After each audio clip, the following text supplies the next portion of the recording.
마가복음 2장 18절에서 22절 말씀까지 보겠습니다.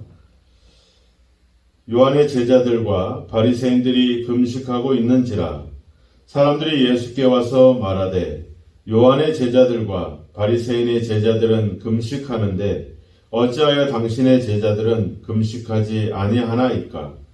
예수께서 그들에게 이르시되 혼인집 손님들이 신랑과 함께 있을 때에 금식할 수 있느냐? 신랑과 함께 있을 동안에는 금식할 수 없느니라.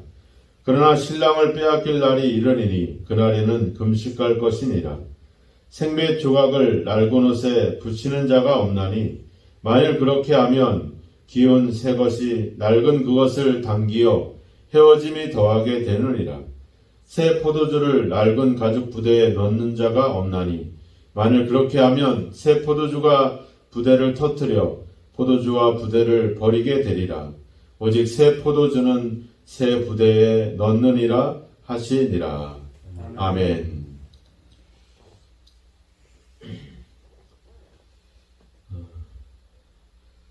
이 마가복음 2장에는 예수님과 그리고 많은 사람들과의 그 어떤 갈등이 계속 고조되고 있는 것을 볼 수가 있습니다.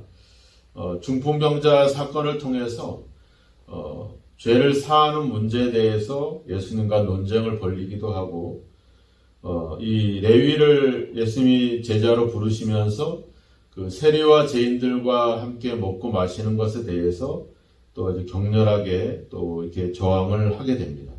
그리고 이제 이런 금식의 문제를 가지고 또 이렇게 예수님과 충돌하고 있는 것을 보게 되죠. 이 금식이라고 하는 것은 그 당시에 특별히 이 8절에 나와 있지만 세례 요한의 제자들 그리고 또 바리새인들이 자기들이 갖고 있는 어떤 신앙의 어떤 정체성을 드러내는 그런 중요한 어떤 종교적인 관행이었습니다. 실제로 구약의 율법에는 이제 이 금식에 대한 규정을 할 때 특별히 금식해야 된다라고 규정하는 부분이 크게 없습니다. 그 한 가지 예를 든다면 레위기에 가보면 16절에 가보면 이 대속죄일 즉 7월 10일 날 대제사장이 지성소에 들어가서 이스라엘의 모든 민족의 죄를 사함받기 위해서 그 속죄제를 드리는 그날에 하나님은 거기서 그랬죠. 스스로 괴롭게 해라 이렇게 나와 있어요. 그거를 우리가 보통은 이제 금식이다 이렇게 표현을 하게 되는데 그날 유일하게 1년에 하루 이 대속죄일에 금식을 해라. 그리고 그것은 영원히 이 규례를 지켜라 이렇게 딱 규정을 해놓죠. 그런데 이제 이 바리새인들은 이렇게 1년 내내 금식을 했죠. 우리가 바리새인과 그 세리의 기도의 장면에도 나오지만 1회에 2번씩 금식합니다 이런 표현을 쓰잖아요. 실제로 바리새인들은 월요일과 목요일 이렇게 일주일에 2번 금식을 하게 됩니다. 그러니까 이 금식이라고 하는 것은 자기들의 어떤 신앙과 또 하나님에 대한 어떤 그런 어떤 종교적인 것을 드러낼 수 있는 아주 중요한 그런 어떤 관행과 그런 자기들의 습관들이었죠. 그래서 우리도 금식하는데 또 세례 요한의 제자들도 금식하는데 이렇게 표현하면서 왜 당신들 또 예수님의 제자들은 금식하지 않느냐 이제 이렇게 얘기를 하는 거죠.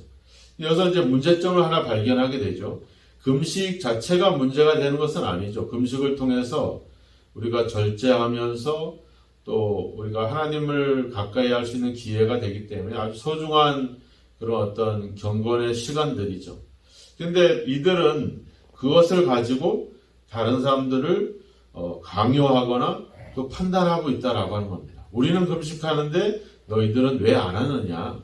우리는 이러한 것을 우리 어떤 신앙의 정체성으로 드러내고 있는데 당신들은 과연 뭘로 네 믿음을 나타낼 것이냐 하는 식의 어떤 그런 평가와 비난을 하고 있다는 겁니다. 즉 하나님의 말씀과 하나님에 대한 신앙으로 그것을 다른 사람들과 자신을 구분하는 그런 잣대를 갖고 있다는 거죠.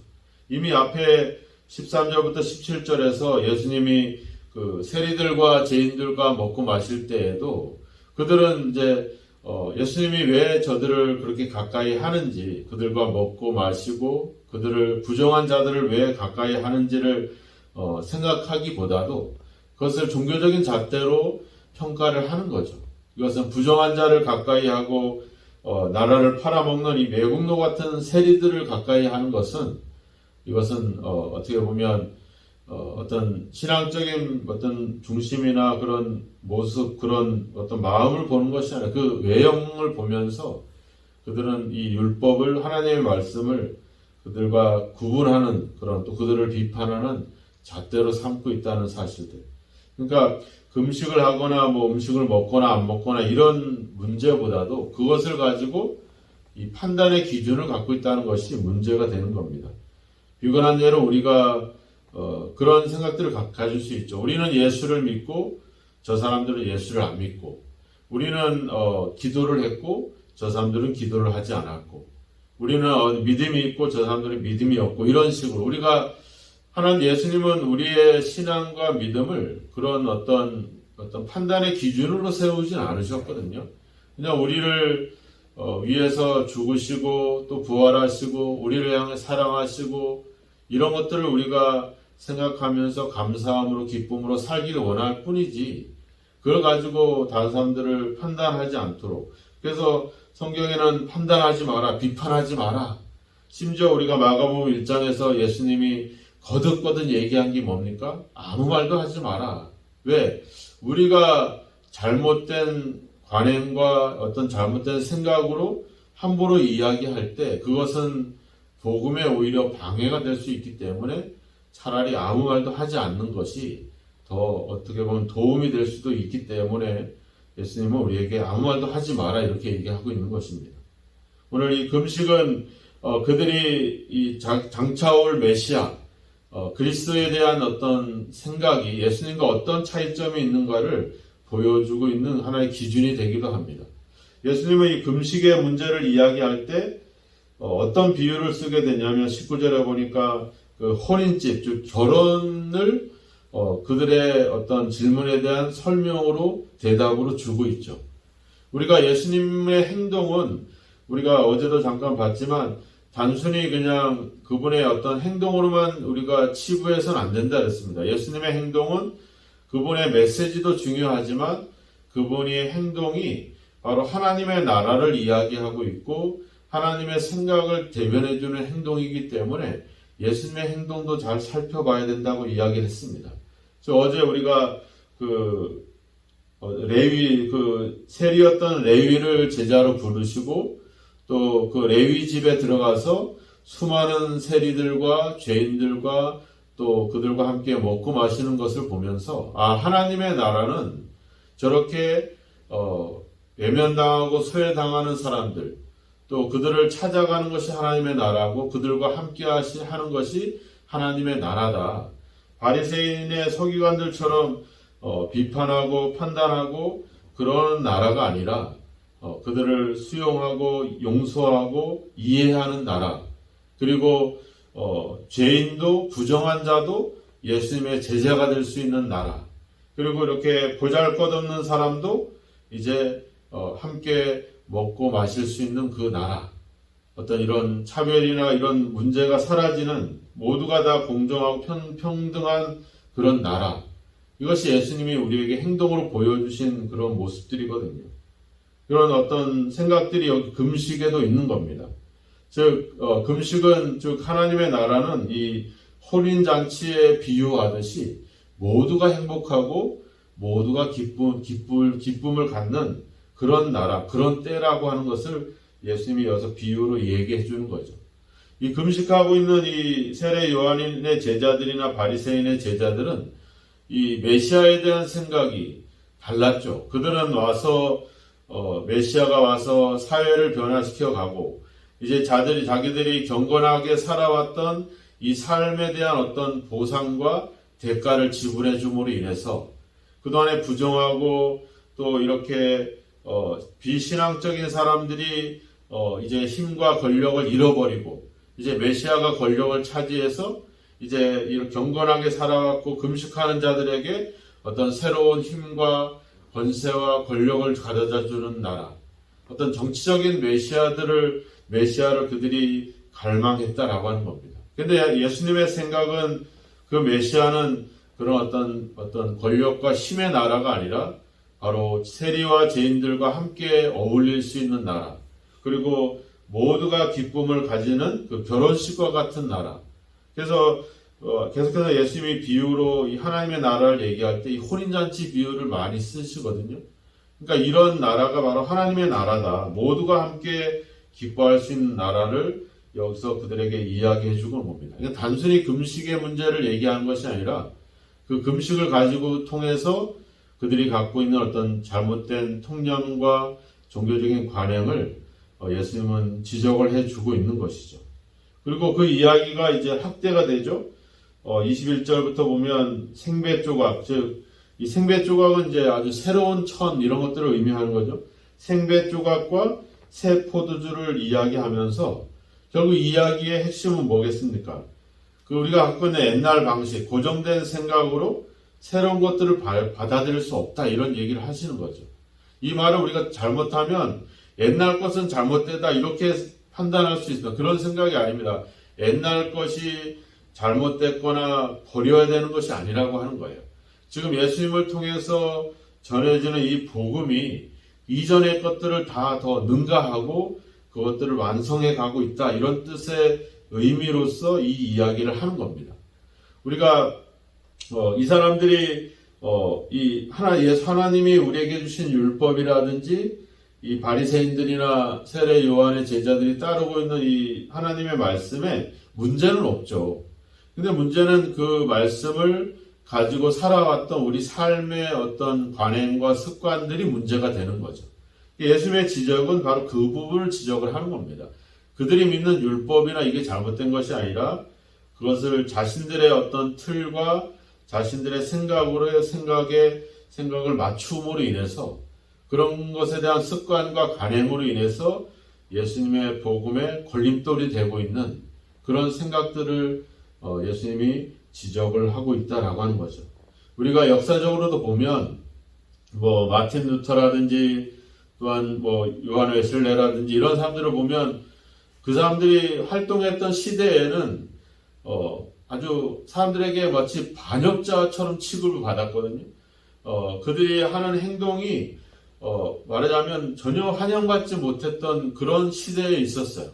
근데 그게 세월이 흐르면서 또 후대에 오면서 그들의 가치와 그들의 어떤 새로운 변화에 대한 변화는 아니죠. 어떤 하나님 말씀으로 되돌아가고자 하는 그런 어떤 그들의 신앙과 가치가 인정을 받게 되죠. 그러니까 우리가 이 예수님의 생각도 우리가 알다 전혀 환영받지 못하거든요. 계속 오히려 죽임을 당하시고 이런 생각들. 근데 우리가 교회가 이렇게 계속 존재해 오면서 또 많은 어떤 부흥의 역사들이 오면서 예수님의 말씀이 결국 진리라는 것을 계속 입증해주고 있잖아요. 그러니까 우리 교회라든지 우리의 신앙생활이 이렇게 시간을 지내오면서 과연 우리가 무엇을 배워오고 무엇을 쌓여 왔는가 이런 점들을 우리가 돌아보는 것들이 중요합니다. 어떤 진리를 따라 하나님 말씀을 따라 우리가 계속 변화되고 또 새로워지고 거듭난 삶을 살아왔는지 아니면 우리가 그런 어떤 종교적인 습관이나 잘못된 관행들을 계속 가져오진 않은 이런 점들을 우리가 주의해 봐야 되겠죠. 사도 베드로도 성경을 사사로이 풀지 마라 이렇게 얘기하잖아요. 이 말은 결국 진리가 성경의 문제가 아니라 그것을 해석하거나 그것을 바라보는 우리의 생각이 달라지죠. 우리의 생각은 보통 상황에 따라 달라지게 됩니다. 우리가 가족에 대한 생각, 결혼에 대한 생각이 여러분들이 젊었을 때 시절하고 지금하고 완전히 바뀌었잖아요. 이제는 헤어지고 이런 문제들도 예전에는 수치가 되고 그랬지만 이제는 그게 크게 사람들 사이에 큰 문제가 되지도 않습니다. 그러니까 이런 상황에 따라 시대에 따라서 자꾸 이렇게 변질되어 오는 거죠. 그러니까 하나님의 말씀에 대한 해석이나 그 생각들이 우리가 좀 더 진리에 가깝게 해석되어 오는 것이 아니라 우리 상황으로 인해서 자꾸 변질되거나 변형되어 왔다는 것이죠. 그래서 우리는 다시 성경으로 가야 된다라고 하는 우리의 생각과 통념을 깨고 진짜 하나님 말씀에서 성경에서 우리에게 무엇을 이야기하고 있는가를 우리가 찾아가는 것이 중요하다라고 하는 겁니다. 예수님은 이 금식이라고 하는 어떤 그런 그런 틀로서 오히려 이 복음을 받아들이지 못하고 오히려 그것에 대해 복음의 반대자가 되고 있는 이 상황에 대한 안타까운 마음들이 여기에 되어 있습니다. 우리도 우리의 어떤 생각이, 우리의 틀이, 지금까지 살아왔던 삶의 습관들이 이 복음의 진리에 방해가 되고 있지는 않은가. 이런 것들을 우리가 주의 깊게 한번 이 예수님의 지적에 대해서 한번 돌아봐야 됩니다. 우리의 신앙은 이 결혼잔치와 같이 기쁨과 감사함으로 가득해야 됩니다. 근데 우리의 신앙이 오히려 다른 사람들을 판단하고 또 정죄하고 외면하는 그런 결과를 가져오는 것을 우리는 경계를 해야 됩니다. 마태복음 25장에 가보면 마지막 때에 하나님이 우리를 양과 염소로 가른다 그랬잖아요. 분리시켜서. 그래서 이야기하잖아요. 너희가 이 땅에서 지극히 작은 자에게 한 것이 곧 내게 한 것이다. 지극히 작은 자에게 하지 않은 것이 내게 하지 않은 것이다. 이 지극히 작은 자라고 하는 표현은 세상에서 가장 비천한 자들을 얘기하는 거거든요. 바로 그 앞에 나와 있는 이 세리라든지 죄인이라든지 창기라든지 이런 사람들, 어떤 아주 가장 부도덕하고 가장 아주 부정하고 나라를 팔아먹는 것 같은 이러한 사람들.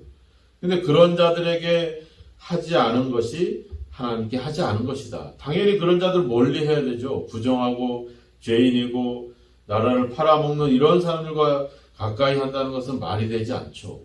근데 그런 어떤 생각들이, 그런 관습들이 결국은 우리의 어떤 미래를, 우리의 어떤 심판에 대한 어떤 잣대가 된다는 점을 생각해 본다면, 내가 갖고 있는 생각이나 습관을 또 관행을 버려야 되겠다. 또 이런 고정된 관념을 깨야 되겠다. 이런 생각들을 가질 수밖에 없게 만듭니다.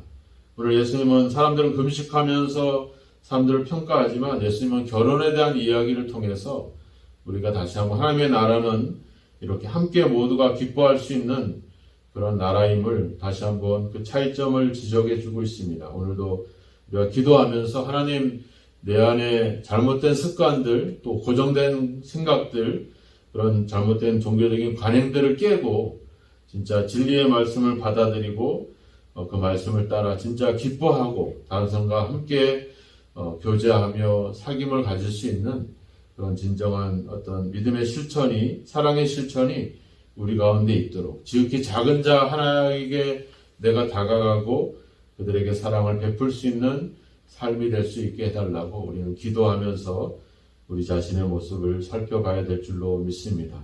그래서 오늘도 우리의 관행을 깨고 고정된 생각을 깨고 주님의 진리의 말씀을 따라 사랑으로서 살아가는 저와 여러분이 되기를 주님의 이름으로 축원합니다.